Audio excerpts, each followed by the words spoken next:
Sir मेरा languages के अंदर ना सर जीरो स्टडी हुआ है सर। एक तो अलग ही टेंशन है सर, मैथ का टेंशन है, अलजेब्रा ज्योमेट्री का टेंशन है, देन इसके साइंस का टेंशन है, एसएसटी का टेंशन है और साथ में लैंग्वेजेस का टेंशन। और सर ना सबसे ज्यादा मेरा बुरा हाल ना लैंग्वेजेस के अंदर ही रहता है। देखो गाइस क्लियर कट बताना चाहता हूं, आप लोग आपको बहुत लोग डराएंगे या कुछ भी बोलेंगे या बताएंगे, या इतने सालों में ना सर ने बहुत सारे ऐसे बच्चों को हेल्प कर दिया है जिन्होंने पहले कुछ और मार्क्स नहीं, कुछ आता ही नहीं था और बाद में बहुत अच्छा स्कोर हुआ है। इसके पीछे का रीजन क्या है? सही रास्ता और सही तरीका। अगर ये दोनों अपनाते हो तो लैंग्वेजेस में फोड़ के आओगे पेपर। और उसके अंदर कुछ ज्यादा पढ़ना नहीं रहता, ज्यादा पढ़ना कुछ भी नहीं रहता, क्या पढ़ना रहता है वो बस आपको पता रहना चाहिए। ओके देखो, अगर आपने लाइफ में कभी 60 के ऊपर या 50 के ऊपर भी लैंग्वेज में स्कोर नहीं किया, पर अगर आपको सही तरीका पता चल जाए तो आराम से बहुत सारे बच्चे 80, 85, 90 प्लस स्कोर भी कर लेते हैं लैंग्वेजेस के अंदर। कैसे सर? सबसे पहली बात तो एक चीज को क्लियर कर देना चाहता हूं। बहुत सारे लोग आपको बोलेंगे भाई आपका हैंडराइटिंग अगर खराब है तो आपको पहले ही खत्म कर दिया जाए, आपको बहुत कम मार्क्स मिलेगा। और मेरे पास बहुत सारे ऐसे पेरेंट्स आते हैं कि सर मेरे बेटे का हैंडराइटिंग बहुत ज्यादा खराब है, सर इसका हैंडराइटिंग ठीक करो। तो देखो यार, क्लियर कट बताना चाहता हूं कि बेटे का जो हैंडराइटिंग जैसा है अब वैसा ही रहेगा। अगर उसको सही करने जाएंगे तो उसकी स्पीड कम हो जाएगा, और स्पीड कम हो गया तो भाई ये जो 80 मार्क्स का पेपर लिखना है ना, वो पेपर भी छूट जाएगा। इसीलिए आप हैंडराइटिंग को तो ठीक नहीं कर सकते, हैंडराइटिंग को ठीक करने जाएंगे तो पेपर सही टाइम पर नहीं होगा। इसीलिए मेरा सजेशन यही होता है कि हो सकता है कि आपका जो हैंडराइटिंग वो टाइपराइटर जैसा ना हो, पर एक चीज जरूर आप कर सकते हो, पेपर में नीट और क्लीन जरूर लिख सकते हो। इसकी प्रैक्टिस जरूर हो सकती है कि पेपर लिखते समय जो बच्चे कट शर्ट ऐसा वैसा करते हैं, पेपर को कट कर देते हैं, ये सब नहीं। पेपर अगर आपका नीट और क्लीन है तो आपको भी उतना ही मार्क्स मिलेगा जितना टाइपराइटर वाले को मिलेगा। इतने ज्यादा कुछ भी फर्क नहीं होता और इतने सालों में हमने देखा हुआ है, समझ में। स्कूलों के पेपर चेक करने के कंपैरिजन बोर्ड में पेपर सिंपल चेक होता है और आपको वहां अच्छे मार्क्स भी मिलते हैं। सिंपल सी बात है, अगर स्कूलों में आपको भर भर के मार्क्स दे दिया जाए तो आपका level, confidence level next level हो जाएगा और आप जिस तरह से हार्ड वर्क करना चाहिए उस तरह से नहीं करते हो। पर मैं यहां थोड़ा अलग मानता हूं कि अगर टीचर थोड़ा पुश करे बच्चों को, थोड़ा मोटिवेट करे, थोड़ा कॉन्फिडेंट बढ़ाए तो बच्चा और आगे बढ़ सकता है। बट स्कूलों में बहुत सारे टीचर इस तरह से सोचते हैं कि अगर हम ज्यादा मार्क्स दे देंगे तो वो हवे में हो जाएंगे, इसलिए उनको थोड़ा कम मार्क्स दे दिया जाता है। भाई बोल रहा हूं ना, स्कूलों में के बाद जो बोर्ड में पेपर चेक होता है ना, वो सिंपल चेक होता है। तो पहली बात तो ये, तो आपका पेपर कैसा होना चाहिए? नीट और क्लीन होना चाहिए, दिमाग में रखना, पेपर के साथ नीट और क्लीन।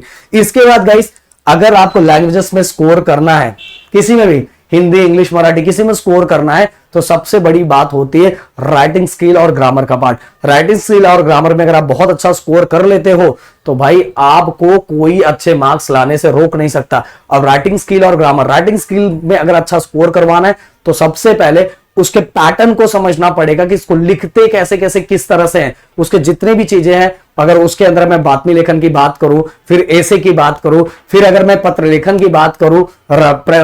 की बात करूं, मैं लेटर की बात करूं, तो वो सभी का फॉर्मेट कैसा है।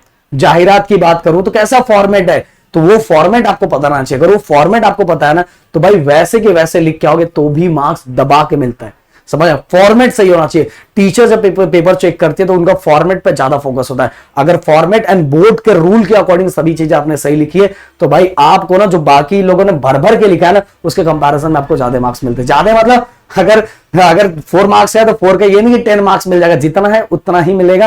हो सकता है बस हाफ मार्क्स कटे, और हाफ मार्क्स लैंग्वेजेस में कट होना मतलब बहुत बड़ी चीज नहीं है, यह नॉर्मल है, समझ में आए।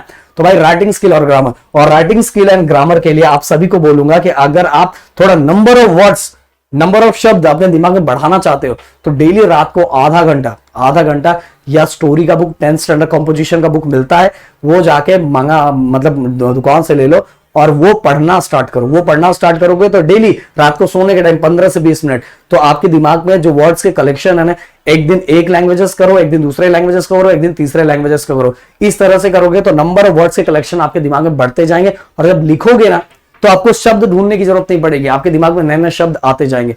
और बाकी गाइस, लैंग्वेजेस में अगर बताऊं, राइटिंग स्किल और ग्रामर जिस तरह से हमने कराया ना, और जिस तरह से बच्चों का प्यार मिला, आप सभी को पता ही है, और आप लोगों ने, हो सकता है आप में से बहुत सारे लोगों ने देखा भी होगा। तो वो दोनों मैं डिस्क्रिप्शन में डाल देता हूं, वो दोनों देख के प्रैक्टिस खत्म करो, इसका टेंशन खत्म करो। अब बात आ जाती पैराग्राफ। देखो भाई, इस लैंग्वेज में कोई रट्टा वट्टा मारने की जरूरत नहीं, बस फॉर्मेट को समझना है। फॉर्मेट को समझ के उसको प्रैक्टिस करने की जरूरत है, रट्टा मारने की जरूरत नहीं, प्रैक्टिस करने की जरूरत है। जिस तरह से आप मैथ में प्रैक्टिस करते हो ना, उसी तरह इसमें प्रैक्टिस करने की जरूरत है।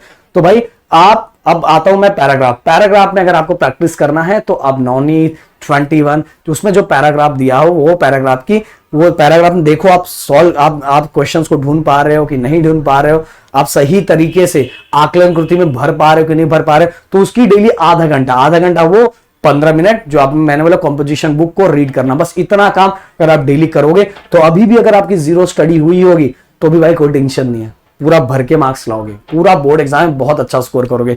और गाइस अगर इसी तरह का वीडियो आपको अलजेब्रा, ज्योमेट्री, साइंस 1, साइंस 2 का चाहिए तो प्लीज कमेंट करना, वो सभी के लिए जीरो स्टडी वाला वीडियो आ जाएगा। मिलते हैं नेक्स्ट वीडियो में। Thank you so much guys, जय हिंद दोस्तों।